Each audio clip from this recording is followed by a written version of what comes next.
All right, so here we are. Let us begin our class, as I frequently do, by asking you what questions you have that you would like me to address.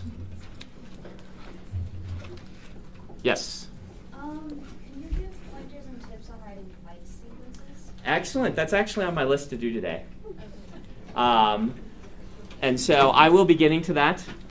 Today is going to be a plotting day, primarily. And then what I said, I still have to touch a few things on world building too.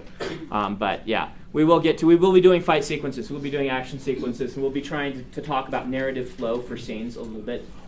Even though we've already talked about it some, we'll touch on it again. What do you think is the importance of like a well-rounded education? Like I know you graduated with honors. How does that help your... I graduated with honors because my friends all did, and I'm like, no, sure, why not? And because, don't let the secret out, but the honors classes are easier. Because they tend to be filled with people who are interested in the topic. And because of that, they're more fun. And because they're more fun, they're easier. They may have more work involved, but I found them drastically easier because they were taught by people who really wanted to be teaching the class.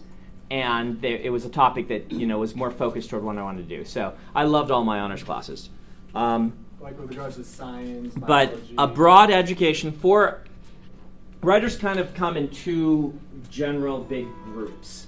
Someone was talking about this to me just recently, and I agreed with it. That you have the writers who know a lot about one topic in extreme depth, and they play to their strengths and write books about that, right? You can probably name a few of these. Go for it. Who would be a writer like this? Michael Crichton as a scientist, yes. Tom Clancy, yes. John Grisham, a lawyer. He writes he's expanded, of course, in the past, but at its core, lawyer books. George R. R. Martin is a medieval historian. And so there are people who know a lot about one topic. I mean, Herman Melville would be the quintessential version of this. The guy who wrote the Jack Aubrey books,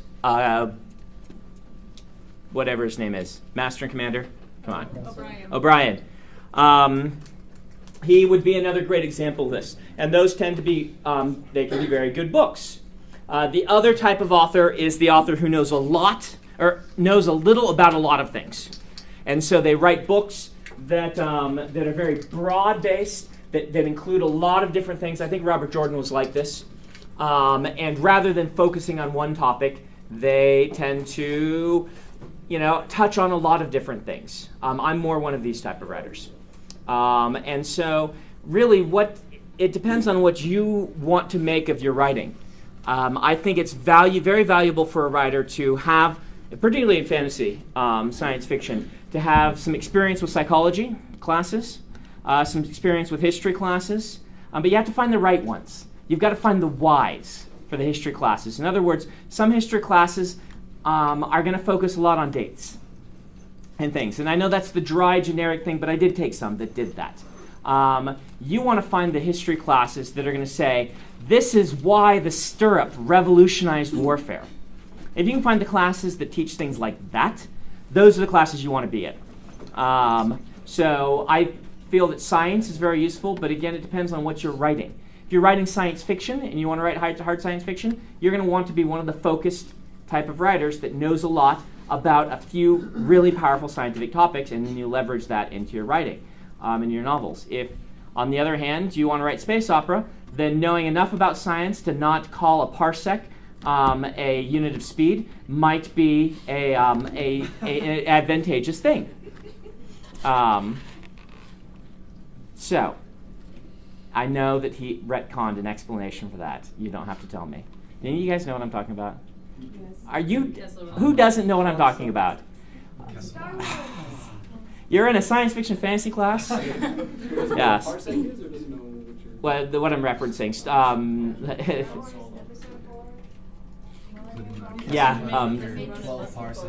In 12 parsecs. And parsec is a unit of measurement. That's, like saying, I managed to run a marathon in 13 miles.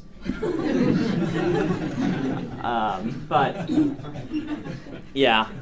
They've taken the expanded universe writers love this one, and they've gone to great lengths to make it rational. That it's like, you like the light speed changes the distance you travel if you go. Anyway, it's really funky. I'm impressed by what they do. But anyway, knowing enough about a lot of things to not sound like an idiot in them, and that can get you, as I've said, very far. So it depends on what you want to do. Stephen King said, the last thing you want to do to be a writer is major in English.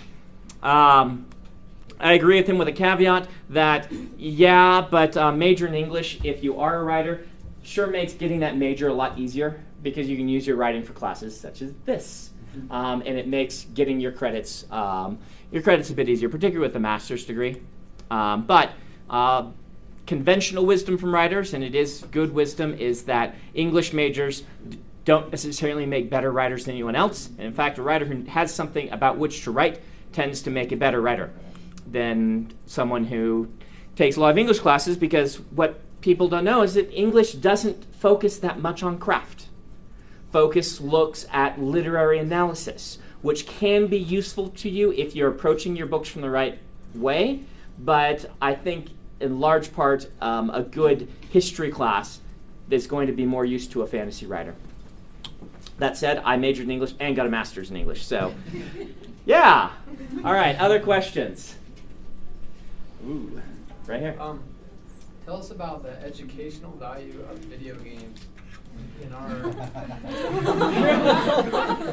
Okay. I feel like it'd be preaching to the choir on this one. But the truth of it is, video games, like novels, like everything else, are entertainment. We're doing entertainment first. And that, we can talk all day about the literary value of books or what video games are doing.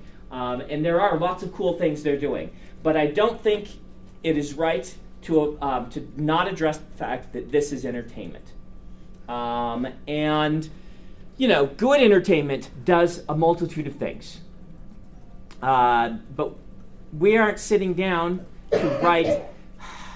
I think that if you sit down to say, my first job is to inform, and then my second job is to entertain, then you end up writing a book that is like those books they forced you to read in grade school. That it's like the Dinosaur Train. Does anyone have kids has to watch Dinosaur Train? Okay, so Dinosaur Train is like, it pretends to be a kid show. My kid loves it, so it's great. It works for it. But it is not a kid it's not a story. It is, we're going to go learn about this dinosaur, and we'll put a very loose framework of a story around it. Yeah, well, my daughter can name like I know. Carnivorous dinosaurs. I know. My son is like... She's 3 years old. Is anyone here going to be a paleontologist? Will you please name dinosaurs things that 4-year-olds can pronounce? Because the only people in the world who care about dinosaurs are 4-year-olds and the paleontologists. So why not get them all excited while they're 4-year-olds, and instead of making it Diplodonca blah blah blah blah blah blah blah blahsaurus, just call it something that's easy to say. You know what? Yeah. They have an ecosystem system. Yeah. Yeah, they could come up with a new one. It happens. Pluto's not a planet anymore. These things can happen. But, yeah, my son's like, that's an Archaeopteryx. I'm like, you can't even say your name without slurring, but you can say Archaeopteryx. Okay. I suppose that's good. Anyway, so literary amount, I don't know that this is the place to talk about that, since it is a craft of writing class. But I do think it's important for you guys to think about what you're doing. You want your writing to be meaningful, but we are in a class about writing entertainment. Keep that in mind. I think to kind of go on that, do you find it easier or harder to base a book on something like Infinity Blade? It's definitely harder. It's definitely harder. It's more of a challenge. I try to do things like that to challenge myself and try different things. I think video games are a very interesting medium that is around to stay and will only become more mainstream as time progresses. We've already seen it become more and more mainstream. When I was a kid, nerds played video games. That's really how it was. And it transitioned into boys play video games. And then it transitioned into guys play video games, and now young people play video games. And middle-aged women who like to collect gems. Actually, one of the largest segments of gaming population is women playing Bejeweled, that type of game. But I think video games will essentially become there's right now you don't say to people, do you watch movies?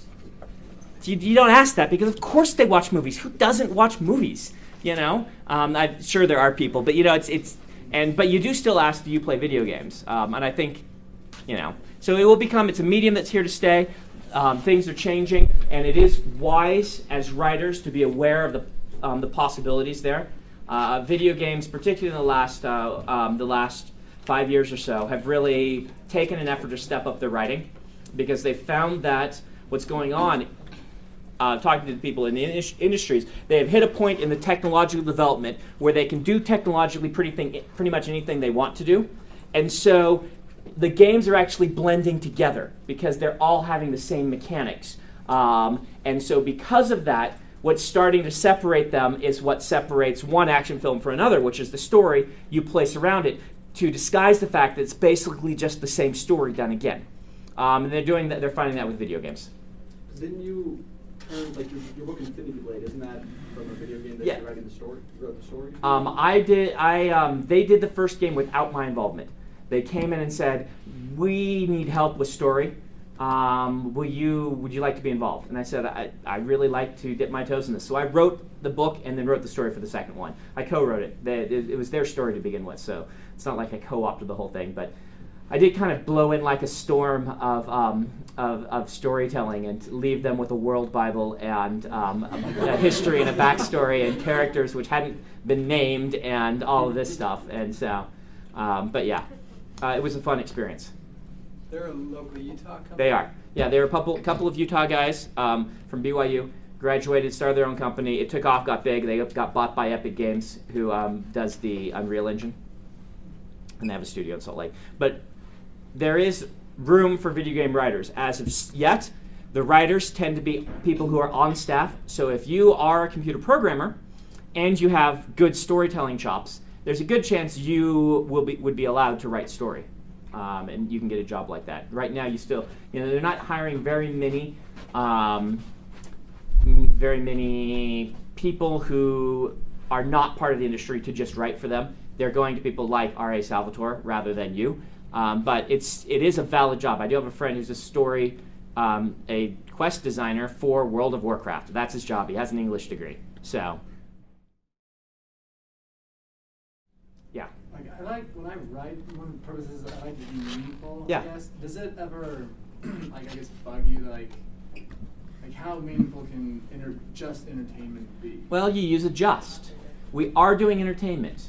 That's what it is. It's not a just, it's a description of what it is. But describing a statue as a rock is true.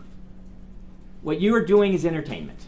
People are going to pick up your book for entertainment purposes. That's why they go get it. Unless, there are people who are writing different types of things. But I'm going to guess everyone in this class, the reason someone walks to grab that book is entertainment. And a good book is going to deliver a number of things alongside it. But you have to remember, they are walking to pick up that book, to be entertained, and hopefully to have a meaningful experience, to learn something, to grow as a person, to see through the eyes of the other so that you come to understand other people more. But they are picking up that book to be entertained.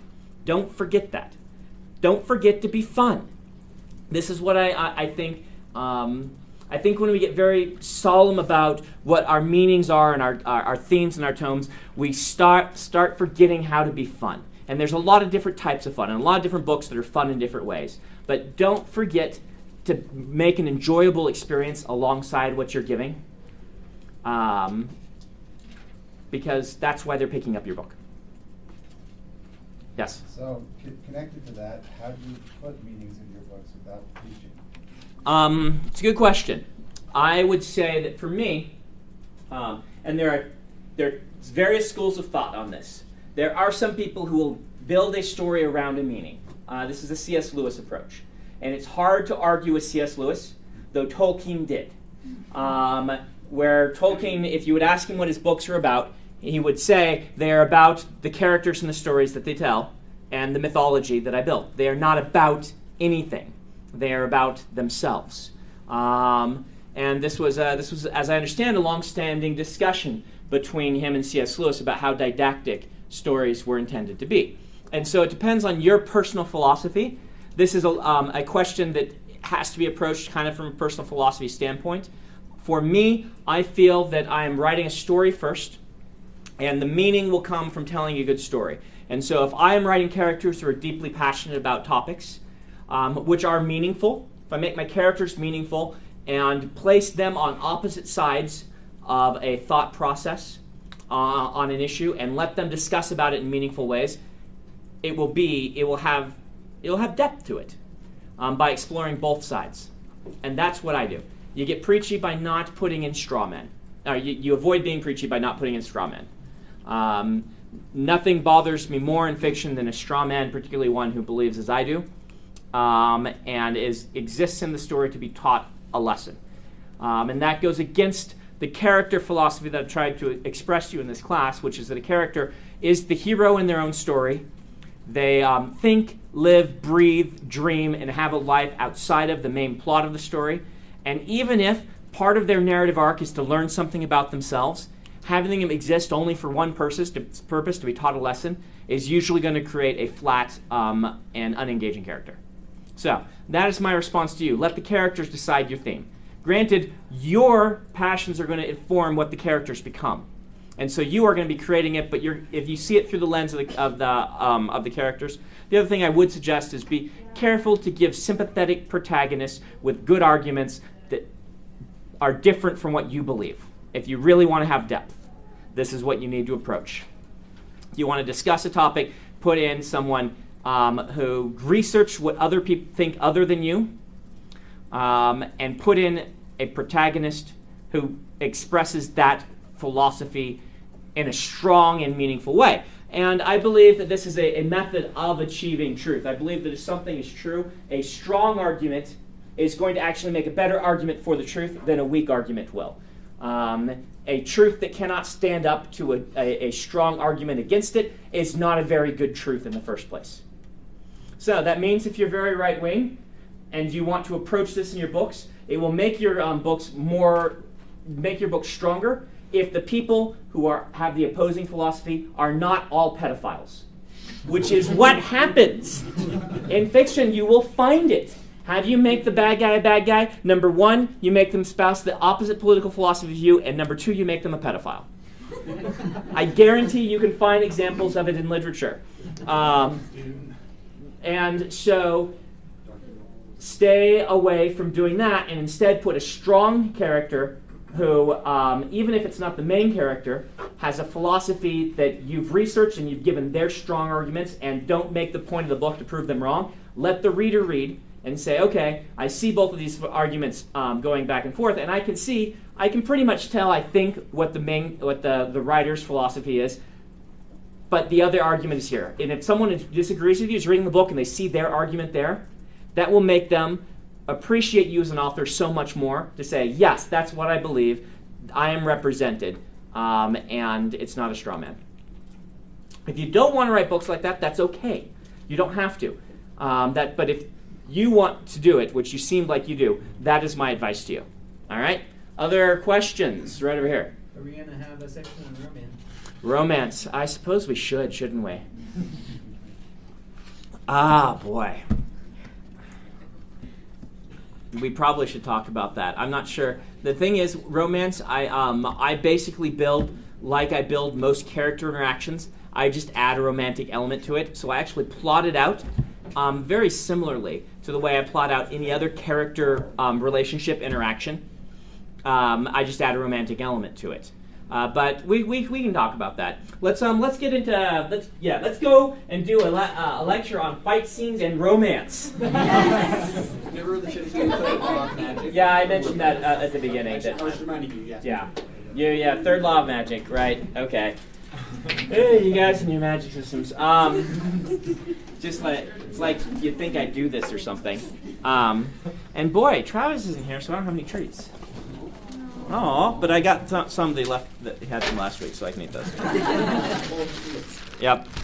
Week-old treats. Everyone tell Travis when he comes back next week that we missed him. This was really, by the way, now that he's not here, I can tell you, a really clever ploy on his part, because I immediately started remembering his name. And I now recognize him. And this sort of little thing works. I don't know if they teach you this stuff in like the Merit School or whatnot, but making yourself memorable for a reason like this, I mean, yeah, the person who's willing to go to extreme lengths in a non-creepy way can get very far. And so, you know, I once told a group, and they got terrified of this prospect and didn't do it.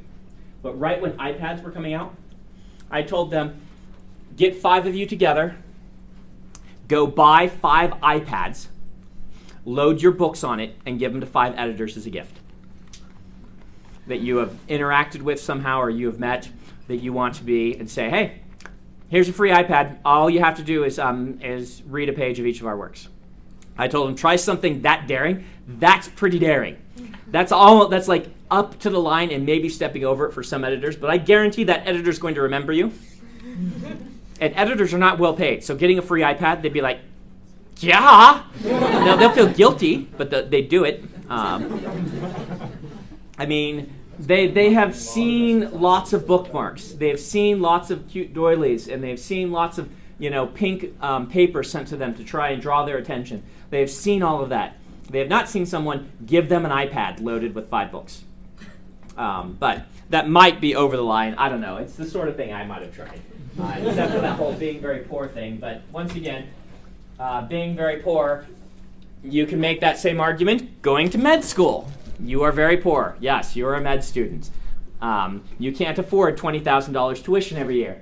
You're going to do it anyway, and that's cheap tuition.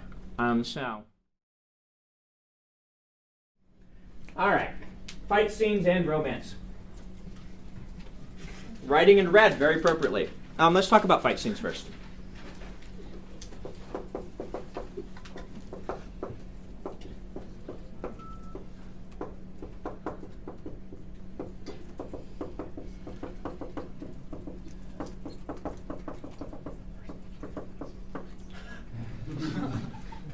Look how cute I'm being. It's an R-rated film. Most of you don't recognize that. It was a book, too. First rule of Fight Club. Yes, don't talk about fight scenes. Yeah, it's probably my terrible writing. Yeah, talk. T-A-L-K, yeah. So, fight scenes. Easy way to remember this thing I'm going to talk about is don't talk about fight scenes. Show us the fight scene, okay? I'll write that in a more writer thing. Remember to show. Now we've got a problem we're approaching in writing action sequences in a book, and that is that our culture is now saturated with visual media, and visual media is really good at action sequences, all right? Really, really good. For example, you can have an action sequence in a show, a movie, that is basically 20 minutes of Jackie Chan kicking people. And occasionally throwing a hammer at them, right? Or whatever happens to be around. You can watch that, and it's not everyone's cup of tea, but that works in the genre that it's created for. You can have an ending of a film that is basically a 15, 20-minute fight sequence. That's 1/6 of the time you've got. What would happen if you wrote in a book 1/6 of your book being that fight sequence? Pretty short book. Yeah. Well, it would be this. Yeah, go. And he kicked again. And he kicked again. And then he kicked him in a different, cooler way. And then he kicked him with his other foot and dust flew off. And then the problem you're going to run into is in a film, blow by blow is fun. In a book, blow by blow is not as fun. I put the as in there because there are caveats to this. There are people who really do enjoy just a lot of blow by blow. It's not the general book you're going to read, but they do exist. And there is an audience for them. However, just a blow by blow, I'm going to say, is always not fun. A dressed up blow by blow can be for the right audience, but for most of the books you're going to be writing, The blow-by-blow is almost irrelevant. Okay? Do we have any fight skippers in the class? Only one of you. Okay. They skip the fight scenes, flip and see who lives, and then continue on with the story. How many of you? I got 2 of you, 3 of you. That's usually women. And I've got several in my writing group.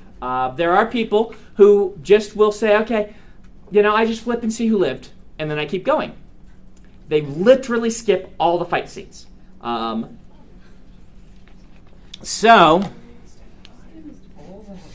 Yes, all that work. There are also a lot of people who read the last page and won't read the book until they've read the last page. My wife's assistant in one of these, and it drives me crazy. She has to look and see, and if she doesn't like the ending, then she won't read the book, even if it's like the last in a series or something, so she can pretend that ending didn't happen. So, what's that? Just write her own ending. Yeah, write her own ending. So, where's it going? Oh, yes.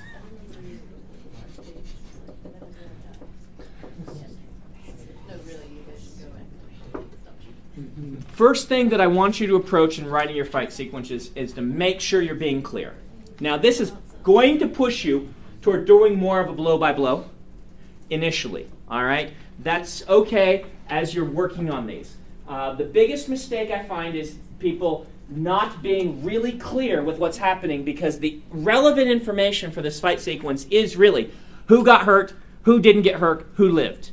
That's what people want to know. And if we can't follow with very clear language what's going on, we're going to be in trouble. So this has to inform all the other stuff we're going to talk about. I'm going to talk about how to make them more exciting and more interesting. But you've got to remember, the fight sequence, the action sequence, is the place where you want to show the most, you want to be the most concrete, and you want to stay away from your, you bring down your metaphoric language several notches, bring down your, bring up your level of concreteness, getting rid of to be verbs, getting rid of passive voice, getting rid of all of these things, that the redundancy that make writing slow. You want to be short, brief, and clear, and then you can go about, hey, Mark, how you doing? There's a chair right here if you want to grab it. There might be another desk open. There's one back there if you'd rather desk it. So, first, be clear. Now, once you've got the clarity thing down, and you're making sure that you're blocking, so under clarity, let's put A, B, and C. Who is where? B, concrete.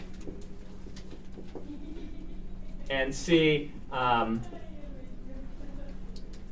had it. Something I said that was really meaningful. What's that? Oh, look. Yeah, who is where, be very concrete, and get metaphors down. Metaphors down, and that includes killing passive voice and things, all right? So, we haven't talked a lot about blocking, so let me do an aside about blocking. Blocking is the phrase we use, it's a stage term, who is where, and letting us remember where everyone is. All right, this is really important for a fight sequence. Now, it doesn't necessarily mean that we want a step-by-step of what everyone's doing. However, if you burst into a room with 2 companions, we want to know where to stick those companions in our head while the main character goes about what they're doing. Okay? So, John rushed off to the side toward, the guys with machine guns, and Mary ducked behind cover and threw a grenade. Okay? That's enough to let us know, okay, he's going this way, she's going that way. We can forget about them for a little while in the sake of clarity, and focus in on our main character and go from there. So, who is where, give us a good setup, and I would say from there, go to one character. I don't even know what my numbers are. So, we're just going to go one character, and follow them through the fight sequence. If you're having trouble with the fight sequences, start there, and then have them give little updates once in a while. What's happened with Mary throwing grenades? What's happened with him? A quick glance told him that John was engaged in, furious sword fighting, cutting bullets from the air with his magical katana. The flash of light, was like a strobe. Okay, we've got him. We've got one sentence. We know what John is doing over there. He's going to be chopping bullets out of the air while we're doing whatever.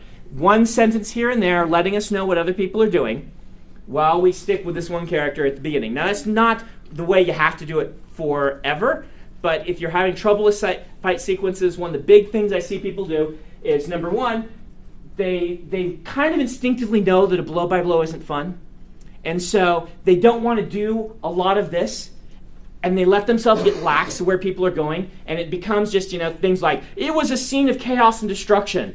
There was pounding in the air. There was, shaking of the ground. There was screaming from, there was, and then finally, like a sense about our main character. Main character dropped to his knees and held his hands over his ears. There was, and then, trying to get this big feel for an epic battle, and then they'll go into, all the different battles that are happening, kind of forgetting about our main character, and then finally getting to them and doing what they're doing. And this creates a very confusing sense in the reader, where they're like, what is the purpose and the point of the scene? Who am I following?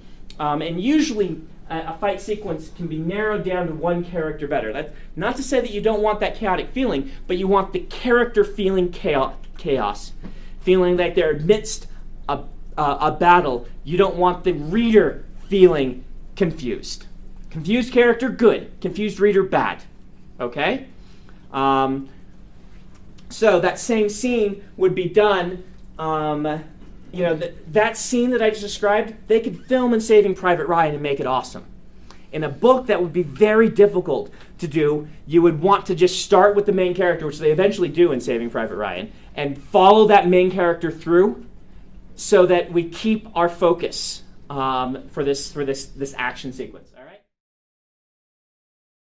So, number one, let's take a character. You've got everything clear now. But you're probably still got a lot of blow by blow, but that's okay. The next step is to ask yourself, what are we doing? What does fiction do that these other forms of art can't do? And try to play to the strengths of what's going on in your fiction. In other words, you can't compete with Jackie Chan for an engaging blow by blow action sequence. So why try? Why instead not do what fiction does really well? What can we do that they can't do on the screen? The character's thinking. Characters' thoughts and emotions.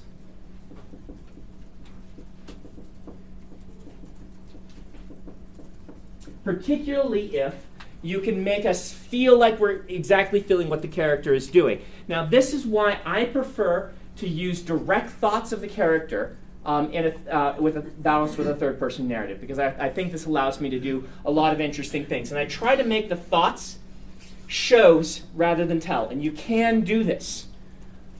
You can have a character stop and say, I wonder why those mortars stopped firing. Or you can imply that this is a really chaotic action sequence by having them roll to the ground, things exploding around them, and have them think, the mortars, they've stopped. That is more of a show. And I prefer to do this personally. This is a stylistic choice. But it is one I suggest that you try out.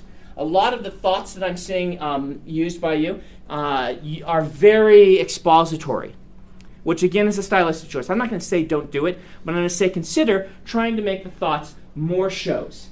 To give us, you get a feeling of this is the immediate thought they're having at this moment, and then the narrative really does the tells that need to be told, and let the thoughts be shows, indications of emotions as well as thoughts. And you can show emotion with thoughts really easily. It's a powerful way to do so without having to say, he felt this, he felt this, he felt this. Granted, you're going to use some of that. But thoughts and emotions of the characters are something that we can do that is very difficult to convey in film in the same way. Are you saying treat thoughts like a quotation, or rather than say he thought this, you would just have it in, say, parentheses or whatever, and just... I would put it in italics, underlined italics. Not Yeah, parentheses, right. italics. Yeah, and I wouldn't even in that one. I mean, sort of get a little tiresome. if you do it too much, it really does. but it depends on your narrative flow and how often you break it and how often you put these thoughts in. You'll see that I do it. I probably do it like once a page. And once a page is a ticker as a reminder of the character's emotional and mental state. Do you need to add a so-and-so thought at the end of those, or just... You don't really need to. We frequently do.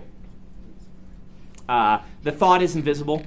In the mortars, they've stopped. I wouldn't put a thought there to help just give a little bit of an extra conveyance of the emotional state of the character. They don't have time for complete thoughts, so we don't have time to write down he thought. He's just noticing it. And that's replacing, he noticed that the mortar should stop shelling. And it's saving a few words, which is good, but it's also using it to convey character a little bit more. So we can do thoughts and emotions. What else can we do? We have a little bit more flexibility with pacing and... Yes, we do. Yes, pacing. Good example, because with our pacing, what we can do is we can zoom through an hour and focus in on a moment in ways that in a book, in a film, they kind of have to use like slow-mo and stuff. And it's very natural in the rhythm of a book. And so we can manipulate pacing. It allows us to do this thing where, we give a quick explanation of where he's going and where she's going, and then we can pace it through the main character and things like that. Okay, what else can we do? We have a hand back here. I was just going to say the five senses, like you talked about. Yeah. You mentioned emotions, but not necessarily Senses. Good. This should be part of what you're doing for your concreteness, but it is a great thing to remember. We are much better with some of the senses. Yeah. Our special effects budget is unlimited. Oh yeah. Special effects unlimited. Great.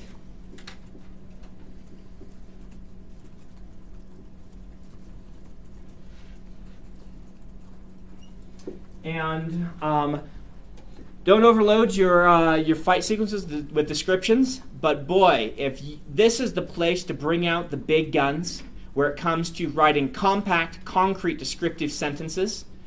And I told you to bring the metaphoric language down. That doesn't mean to get rid of it. You get rid of it entirely. But I would try to bring the metaphoric language into character voice a little bit more. Robert Jordan did this. The metaphors of a given character, a person who's a blacksmith would use forging metaphors. A farmer would use farming metaphors. A soldier would use soldiering metaphors. A metaphor like the battleground smelled like a forge after a long day's work with smoldering bits of metal and things. I mean, something like that can convey character and still be a great metaphor for something like this. Just don't get too flowery. But some of these really strong, concrete sentences for descriptions can really shine in a fight sequence.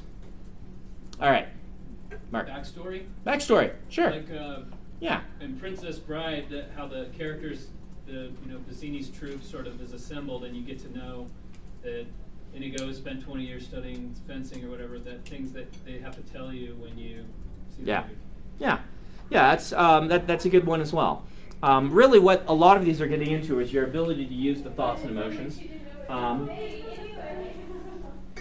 Considering all of this stuff, if you look at it, your fight sequences should start to shape up a little bit. They should stop being a blow by blow and more be an experience of the character's emotional and mental state while they are in serious danger. A trained soldier is probably not going to have as many thoughts or emotions. Is going to have reflexes, but that's okay. From here, the next step where I go when I'm writing an action sequence is I start to look at this sort of thing that we learn as a writer, the narrative flow of a sequence. And you start to ask yourself questions like, what is the point of the sequence? And the point should not be to entertain with a blow-by-blow. The blow-by-blow is a side thing. What is this scene conveying? Is your main purpose here to advance the plot where a character dies?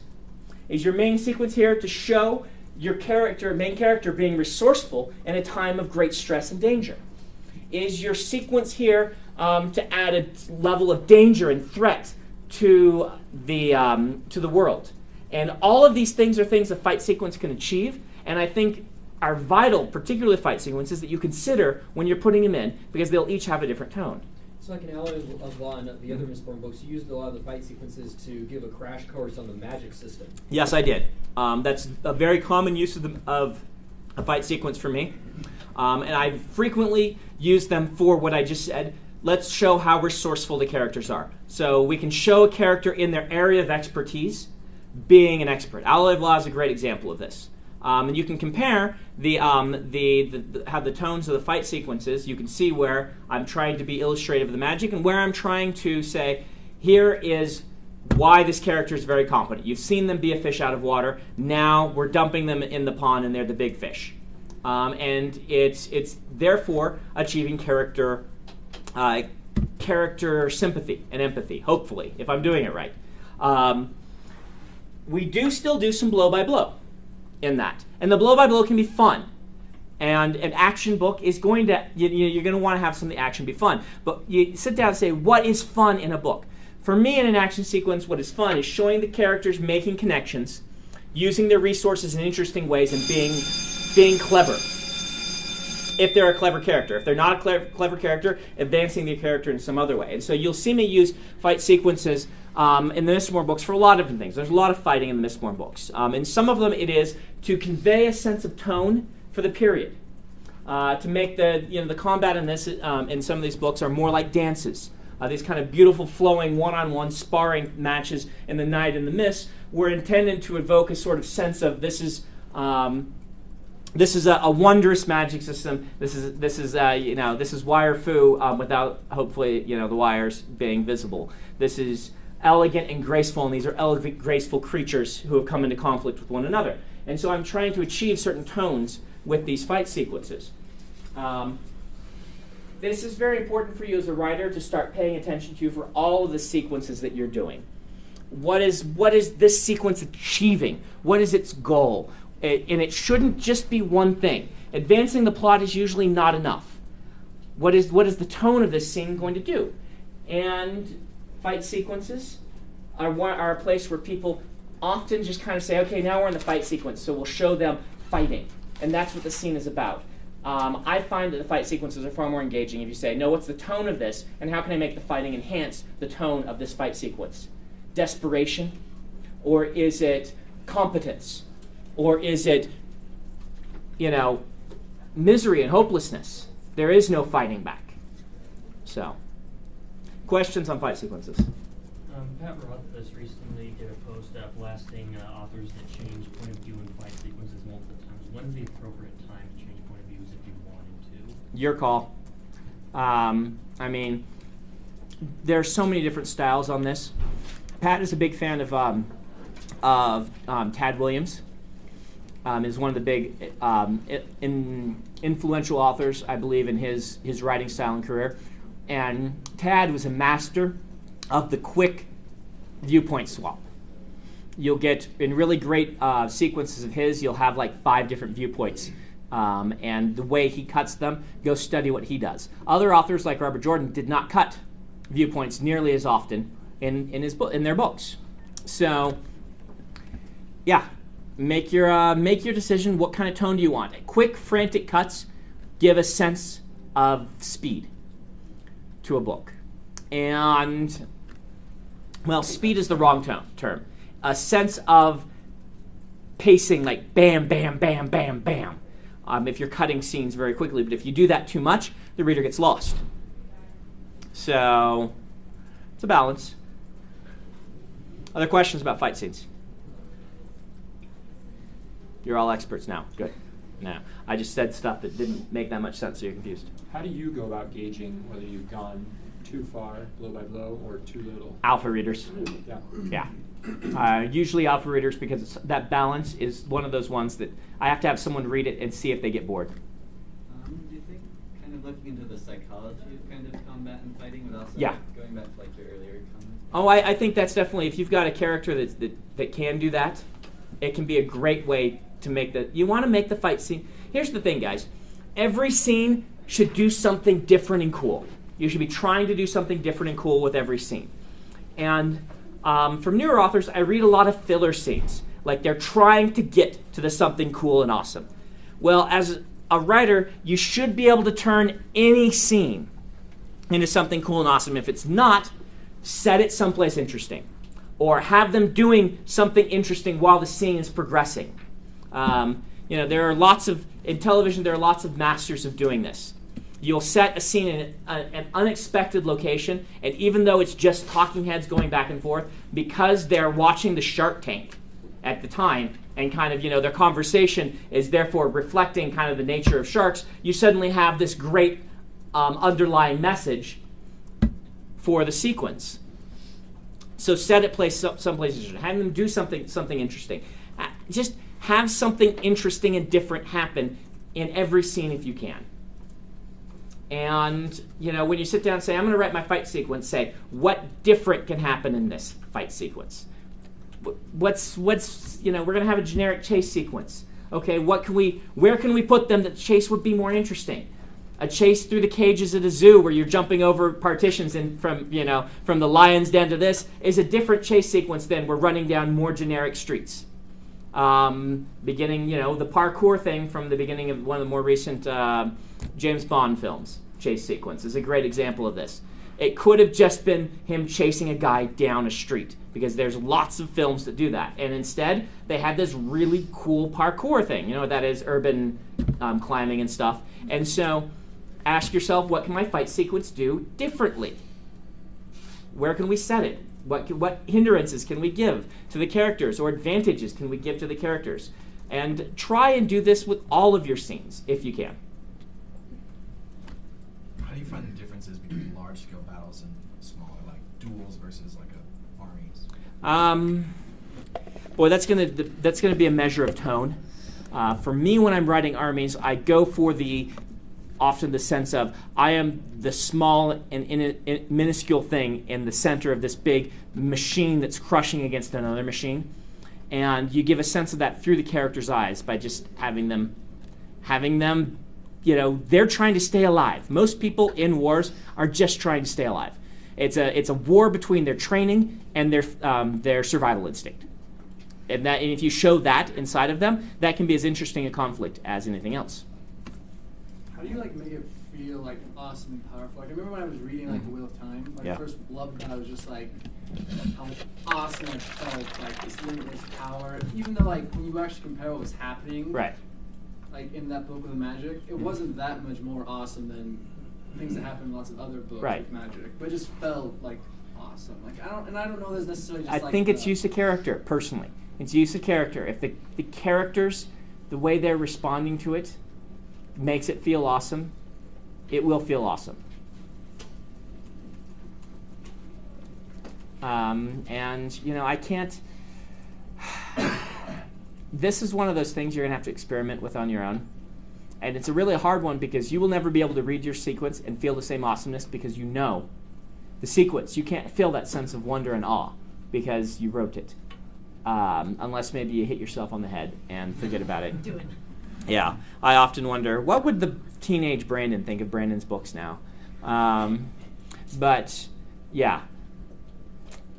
Getting into specific questions like that, how is it done? It's done by a master writing a story where characters are passionate and are real and feel alive, and we see the world through their eyes, and it brings us in and gives us the sense that it's real. And then we can feel a sense of wonder, because if it's not real to us, we can't. All right, let's talk. Anything else on fight scenes? This is really a matter of taking a lot of the things that we've talked about before and doing them really well. I think the takeaway from this should be to remember that a blow-by-blow is usually not going to be that fun. You're going to want to have a little blow-by-blow, and then you're going to want to have thoughts and emotions. But stay away from, as I've warned you, see, this is the thing, stay away from, I punched him. Now I pontificate on it. I punched him. Now I pontificate on it. Make sure you're making it appropriate to the tone. Because I punch him, I pontificate is really not that any more interesting than I punch him, I kick him. I punch him, I kick him. And so make the goals of the character vital. What are they trying to do? It's one I should have mentioned earlier. What are they trying to achieve? And in a book, you can show as they slowly try to achieve their goal in the fight. If their fight sequence is just, I'm keeping this person alive, you build a sense of progression into that. You show them trying and almost failing or failing at the end or almost failing several times. You build it like you would any little plot structure. And by the end of it, you should have achieved or failed in the character's goal.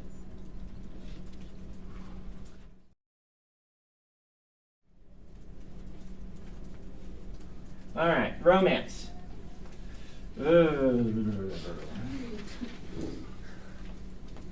Romance is what different readers want regarding this is going to differ wildly depending on the genre and subgenre you're writing. Okay? I think the best thing I learned for making a romance realistic was what I learned about making characters realistic. I keep coming back to that concept, but when a character is there just for a romance to occur, the romance felt unengaging because it's a character, falling in love with a cardboard cutout. And so,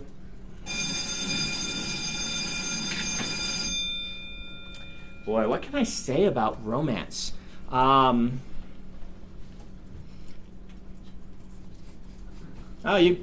Here's a question. Oh, okay. I hope you're going to take over and teach us. I know nothing about it. But I've got Dave's lesson on it, and I'll teach that one after this. He does a good job with it. What's the difference between like a kind of a childish romance, right, let's say, versus an adult romance, and do you really need to make that much of a difference when you're writing? Oh, that's actually a good question because it's something I've thought about quite a bit. Certainly, there's going to be a big difference between a middle grade romance and a teen YA romance. Middle grade is, the kids are usually just beyond girls are yucky or boys are yucky. And they giggle, but they don't profess true love.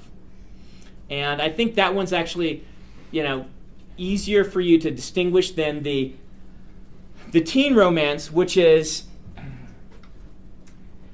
here's the thing. How realistic do you want your romance to be? That's question number one, okay? How realistic do you want your romance to be? That's a little like asking how realistic do you want your fight sequences to be. It's kind of a loaded question. My fight sequences are wildly unrealistic because they're taking place in a fantasy world and we're doing fantastical things with them. Even if you pull out the fantasy, I tend to arrange the situations in such a way that they would be somewhat unrealistic. I do more Hollywood-style fighting than I do tough and gritty fighting. And I probably should have talked about this in the fight sequences thing.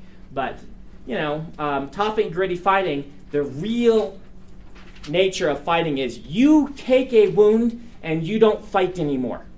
That's the end. Two people, one person can almost never beat two people. If there's two of them and one of you, you lose. That's how fighting is in the real world, if they're all trained. The only way to get around that is the sort of intimidation factor, which is the kind of berserker factor. If you go watch people fight online, you can see like little videos. There's this one that I saw of this guy who just goes crazy, rips off his shirt and takes down 4 guys. But what he does doing it is he shoves this one, he knocks this one away, he goes crazy on this one, and the others stand back going, holy cow, he's gone crazy. And that's the way you beat a group in real life. In real life, if 2 people come at you with swords and a shield, and you have a sword and a shield and nobody around you, you're dead. We don't like to talk about this, but it's true. I mean, yes, you could probably beat those 2 guys once in a while, but those sort of situations, 2-on-1 is not very fair. See, we got some martial artists in here, right? What am I saying wrong about this? It's really hard to fight 2-on-1, isn't it? You'll notice that even in Hollywood movies, if there's a hero is surrounded by a group of guys, they all come at him one at a time. Mm-hmm. The others just stand around and wait. Here's another fact of real fighting for you. Getting the guy on the ground is the best way to win in an unarmed fight. You don't want to kick him and punch him except for once. Get him on the ground and put him in a headlock. That's how you win. Preferably while pounding in the face while you've got in a headlock. Don't laugh, that's what you do. If you really want to beat somebody, you kick them really hard, or you rush at them really hard and knock them off balance and down. You get them on the ground, you put them in a hold, and you beat them senseless. That's how you win. You can't do that in a group, because notice when you're doing that, what happens to with their friend? They're jumping on your back, and then you lose. But that's, real battles with a sword and shield did not usually take place like the test and the circling and the things and then exchange. They went like this. No, really. You put your shield up and you hit over the other guy's shield or to the side of it until one of you dies. Or gets hit, and that means you die. And it's over like that. That's a battle. A one-on-one. Now, in real warfare, they're putting you in ranks and formations so that sort of thing doesn't happen. You're here stabbing with a line of a bunch of guys stabbing at a bunch of other guys coming at you stabbing. And you're hoping to break their formation so you can do the stuff I just talked about to them. And that's real war. So it depends on how realistic you want to make it. Are you talking more about fantasy warfare? I'm talking about medieval warfare, okay. Yeah. Modern warfare is a completely different beast. Completely different beast. Question, comment? I was just going to say, it's also like if you ever watch the Olympic fencing, it's Yeah. over in like 1 second. Yeah. Just whoever goes first. Really. Yep. And so that's realism. So going back to the romance, how realistic do you want your romance? Do you want to allow it to be Hollywoodified a little bit? And there's really nothing wrong with that. It's a trope that we all buy into. Just like we buy into the fact that we can have extended duels commonly, and that one person can take on three. Granted, it helps with suspension of disbelief when you give them magical powers and you make them, you make the fight sequences try to feel realistic as they would be if these magical powers happen, which are cleverly designed to make the battles work more like they would in a Hollywood show.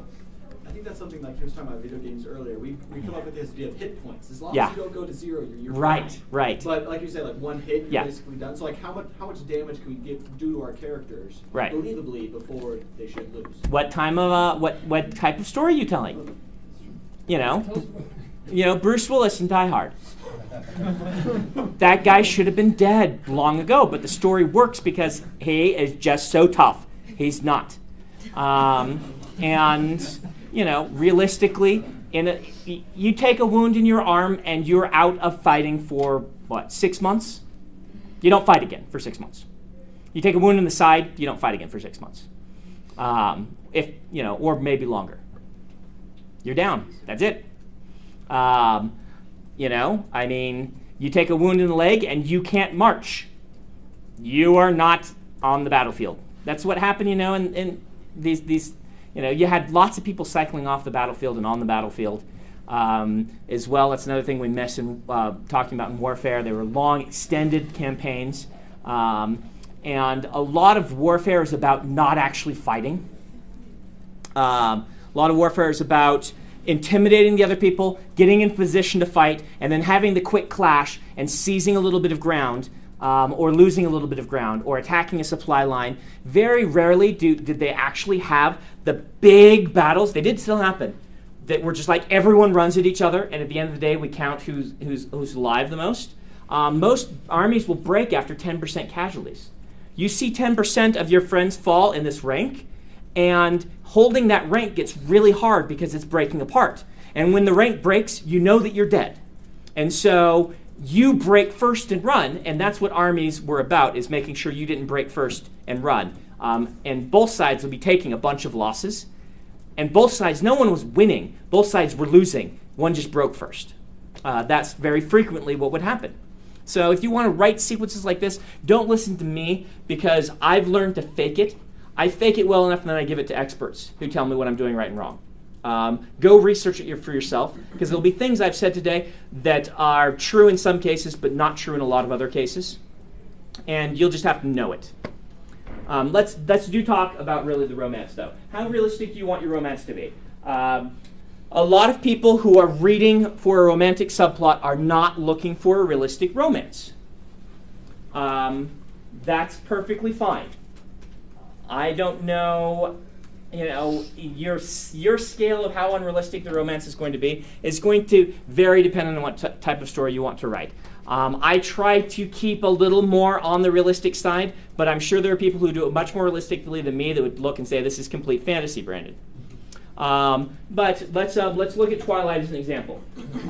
Twilight is an example of a very realistic teenage romance. This is how teenagers really do approach romance. Everything is the most passionate that has ever existed in the history of mankind. They are very, she wrote Bella like a real teenager. And then the tone of the story was that this is actually true love. And that's where it becomes a fantasy. I'm not saying this to snicker. This is what is intentionally done in this type of story. And it's perfectly all right. It's the type of story that's being told. They're making the kind of, like I'm taking the idealized sense of combat and making it the reality in my book. They're taking the idealized sense of love at first sight, eternal, soulmates made for each other that see each other and are passionately, ravenously in love with each other, like teenagers, and making that a real basis for a solid relationship. And that is one of the big tropes of the romance genre, is doing that. So that's question number one. And so it goes back to your question of what distinguishes a teen romance? Well, teenagers tend to think that it's Romeo and Juliet, where if Romeo and Juliet had lived, they would have broken up in 3 or 4 weeks. That's what the show doesn't talk about. Am I right, parents of teenagers? That's how it goes. I guess there aren't a lot of parents of teenagers in here. Yeah. What's that? Yeah, we all got one. But that's how it goes, and that's what Romeo and Juliet skipped. And so, what's a real romance like? Well, you've probably been through some of them. Real romances involve a lot of trying to guess what the other person's thinking and being wrong. They involve a lot of doing dumb things for what you think are good reasons, but really aren't. They involve a lot of kind of fumbling and kind of, all of this sort of stuff. And you can make a really deep and powerful romance that way, but it takes a lot of work. And so sometimes the quick and easy romance is a better fit for a story. One of the things that Dave Wolverton talked about with romances is a concept he called braided roses. He says one of the most fulfilling archetypes for a reader is to have two characters. This works not just for romance, so two characters who are forced to be together in a way that together they look beautiful, like a pair of roses, but they each have such personality quirks and such that they rub each other the wrong way and they jab the thorns into each other. So they're like a pair of braided roses. Like I said, the reader can get a sense over time that they're beautiful together, and the characters can get a sense eventually that they're beautiful together. But at the beginning, it's just about those thorns. You've read stories like this, I assume. This is a very well-used archetype, but it's something to pay attention to. The two people who don't get along very well at the start, but are forced to travel to each other and come to a mutual respect and even love for one another. It works just as well with buddy cop type stuff as it does with romance. So that is one approach to writing a romance. That's not how most romances really are. That's a fanciful version too. It's a nice one. I like that one. I use that one, but it's a fanciful one. Real romances really are more like, I could probably go out with her. Yeah, this is all right.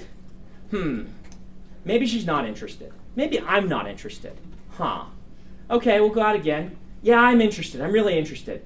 Oh, but am I coming on too strong? Oh, is she coming on too strong? I mean, that's how it is. We joke about women overthinking things, but men do too.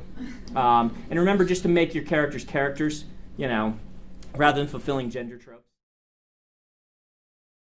What else do we have to say on this? You guys help me out. Give me some suggestions. How do you keep the tension, I guess? How do you braid those roses? It's not just like, oh, they're going to get married, or they're going to fall in love.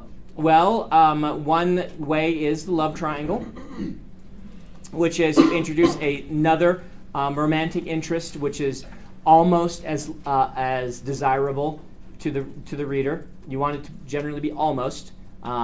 Or you make it equally, and it's like, who will they end up with? The problem with that is, with the types of stories that we're telling, if you make the romance the most important thing about a character, it can get out of hand really quickly, for you as well as for the reader. Meaning, if the girl in the story is supposed to be saving the world, but the love triangle becomes the most important thing, then in a lot of ways you're undermining your own story. It's okay to have a love triangle in there, but you still want your characters to be real, to be people. And so, yeah.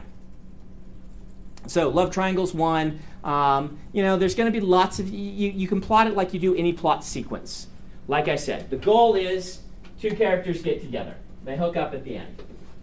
Well, what can interfere with that? What interesting things can happen? What can we find out about the two of them that, like I said, when you're building a character, what can you find out about a character that that will not make them fit the role they're to be in? Well, what can you discover about two characters that would make them impossible to get together, but then make us want them to anyway? Do try to make sure, hey, do you want this chair right here? Yeah, actually, I was thinking, yeah. hey. Yeah, this one right there. This chair. Yeah. Do try to make them fit together so that they don't get together just because, and this is a common problem in romances, the male protagonist and the female protagonist, therefore they must get together. Do make things about them complement one another. And you can do this by either the opposites attract method, which is holes that the one have, the other one fills, and vice versa, so they're good for each other, and that can actually work. Or they have similar likes and interests, and so they enhance one another when they're together. Doing either one of those is fine, but do try to make sure that that happens for your romances. Too often it's just assumed that they will get together, and that's what you were talking about. They're getting together because, of course, they're going to get together because there's exactly one male protagonist, age 17, and exactly one female protagonist, age 17, and everyone else is either married or way too old or way too young. Except for Knight's Tale, where he totally should have ended up with the Flexman. Yes. Well, no, he shouldn't have, because they would have been bad together, but anyway. He was a doofus. You notice in that one they put in a lost love for her so that they could take her off the table as a potential romantic interest. I still love my deceased husband. Okay, no romance for you.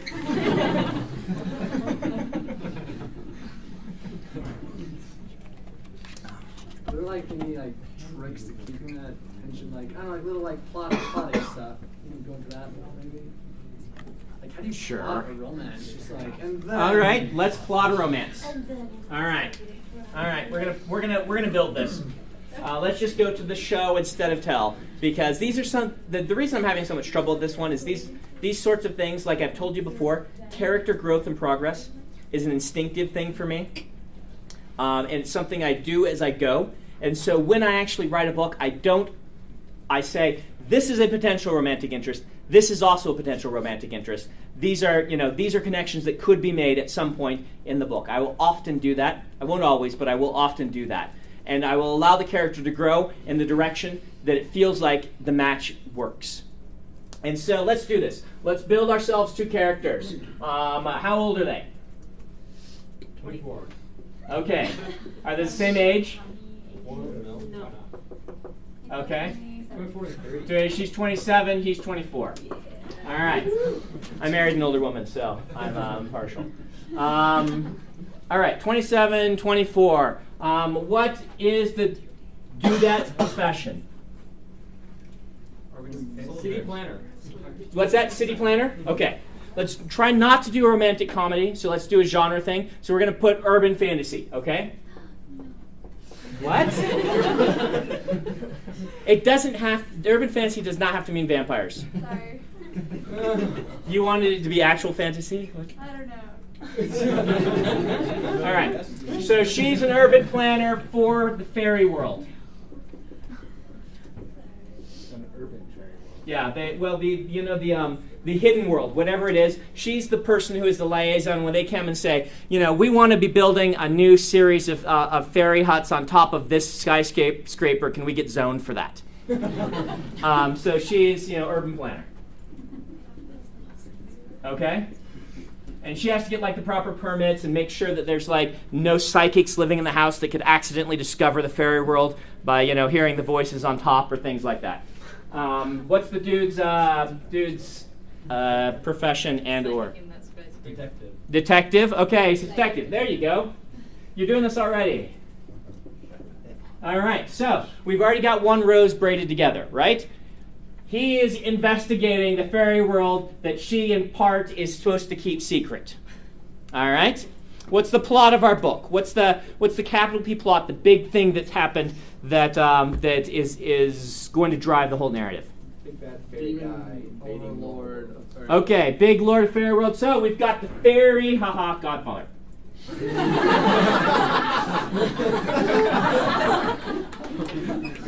And there's a fairy turf war going on, which is directly related to what she does, and it's spilled over into what he does. He doesn't know about the fantasy world. She does. They met on Match.com.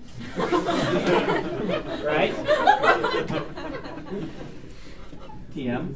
But not by accident. But not by accident. Okay, this is good. What happened? How did they meet? They just have you start off with like a normal date, and they're like, nothing's going to happen here. And in fact, they have a horrible first date. I heard a quote one time, like, and this can work either way. You can either have like some kind of controlling force pushing them together, but you can also, coincidences are a huge part of romance. Yes, they are. And that's what makes it feel special. Yeah. If it's not if there aren't coincidences, then it just feels bland. Very nice. Very nice thing to add. Okay. So they met on Match.com. You're saying it could be just a coincidence that they did. And that's part of what drives this whole story, is that, these two different people, we start off with a little bit of his story, we start off with a little bit of her story, and we're like, oh, this thing is happening, this is cool. Meanwhile, they're both living their lives, and they both are wanting, and so they end up on a date together, and that's the first time they interact. It could actually be kind of cool as a end of Act 1 sort of, what are these two characters? They meet randomly, you've seen them both browsing profiles online, and go on a date together. And during the date, the fairy gangsters order a hit on one of the two of them.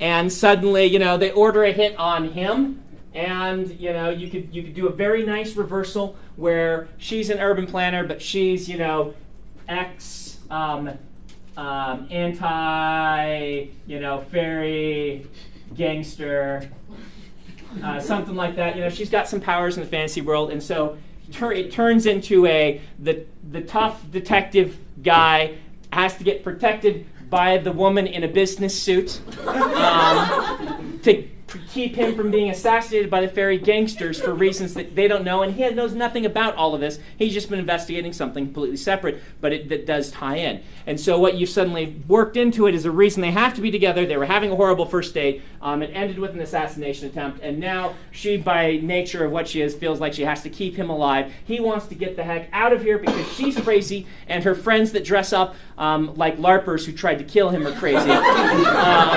And you're laughing because this is fun. This is going to be a fun story.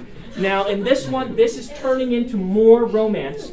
And so at this point, I would say I'm not really writing a romance. I want to have a strong romantic element to an interesting story. And so I would start building more personality for each of them separate.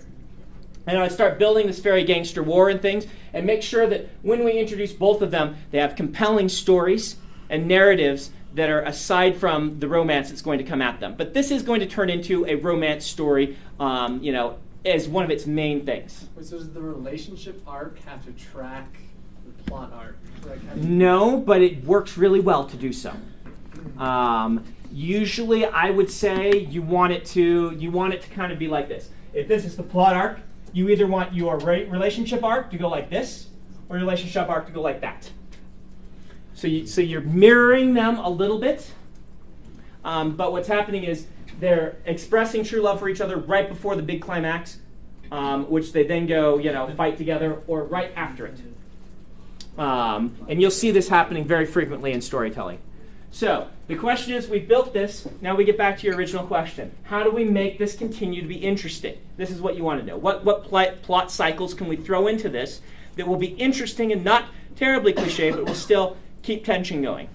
Well, one of the things is the prolonging of the gratification of coming together. Yeah. So that can either happen with the characteristic traits, the character's traits being in kind of conflict. Right. Which can mean a number of things, like in The Name of the Wind, it's basically the female just being capricious. Yeah. And then, or it can, but it's really the try-fail kind of model that makes it interesting. And that's, it's basically a continuation of them trying to get together and it not working out. Or you wanting them to get together, and it not working out. The try-fail does work very wonderfully for this. So you would build into this, if I were building this plot, I'd say, okay, so I would come up with, and we don't have time to do this because I want to go to writing groups, but I would come up with, 3 scenes where they start to build a mutual respect and affection for one another by what happens. And then I would build 3 scenes where it goes wrong. Go watch Hitch. You'll find both of these. Okay? Hitch is a great film. And you'll find 3 scenes where everything kind of goes wrong. And you'll be able to find 3 scenes where things are going right. And usually what's happening is it's this until we hit this. And it's this until we hit this. Things are going right, things are going right. Oh no, I just fed him shellfish and he's allergic to it and everything's going wrong. And you build up to like the kind of big one, which is the you have betrayed me. The reason Hitch works well as a romantic comedy is because I feel that it has a stronger third act fall apart than most romantic comedies do. Usually it's like, I'm not going to be with you for stupid reasons. And this one, it works because he kind of has been lying to her all along about what he does and who he is. And she finds out. And it's a really traumatic thing for the way the story has built it up. And so you do things like that. And so he's right. The anticipation of, ooh, they're coming to like each other. No! Why did that wrench get thrown into it? Ooh, they're coming to like each other. No! Why did you have to mention that your Irish ancestors, slaughtered leprechauns? And she's she studied leprechauns in ex-anti-fairy gangster school as her thesis on how wonderful they are. Something like that. I'm going silly, of course, on you, but yeah. That would be your arc for this. What's that? And you have little things. We do that every time I do one of these in the class, though. If you're like, you need to write this book. Yeah.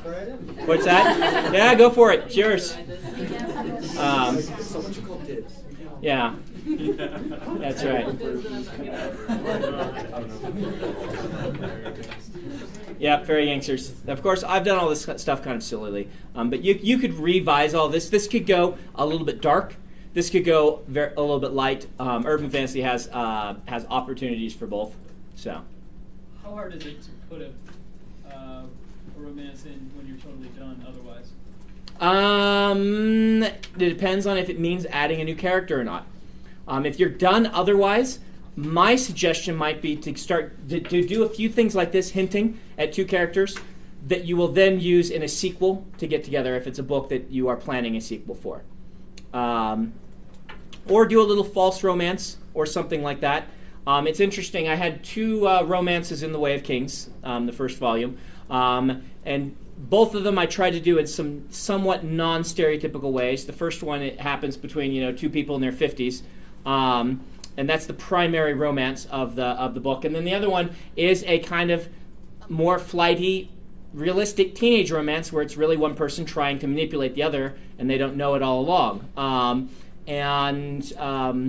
I felt that the balance between the 2 of them, between the youthful, this is all sunlight and roses, and the we've been around the block before, we know about all this stuff, was a great contrast for me. But neither of those romances are dominating factors in the novel, and you can put something like that in without them being dominating. All right. Last question. Yeah. Just kind of the way humans are wired. Like relationships are very meaningful. Like they just feel like we want them in our stories, but like sometimes they do kind of get frustrated. Like, isn't there something else that we can care about? That, Like, do you have any tips on that? And there's something. There's so much else you can care about, but romance is important. It's useful. I put a romance, I think, basically in every book that I've written, in some way or another, because relationships are meaningful. But you can do them on such a different scale, where you can have them just be very subtle things that maybe in the future these two characters would get together, or you can make them a central focus of the book, or you can anything in between. What else is there to do? There's any kind of relationship that you can have. But the thing is, it's going to break down into archetypes, because that's all I have time to tell you right now. But you can have the young whippersnapper comes to respect the wise elder, or you can have the wise elder needs to be taught, comes to respect the impulsiveness of youth that he has lost and forgotten. Or you can, we can think of hundreds of these, but they're all going to be basically built the same way, which is why people talk about plots. There only being whatever 6 plots or whatever number is trendy right now. It's because you have 100 different relationships, but you would build your plots in one of just a couple of ways if you wanted that romance or that relationship or that aspect to come to work in a way that your readers like. Yay, I like that.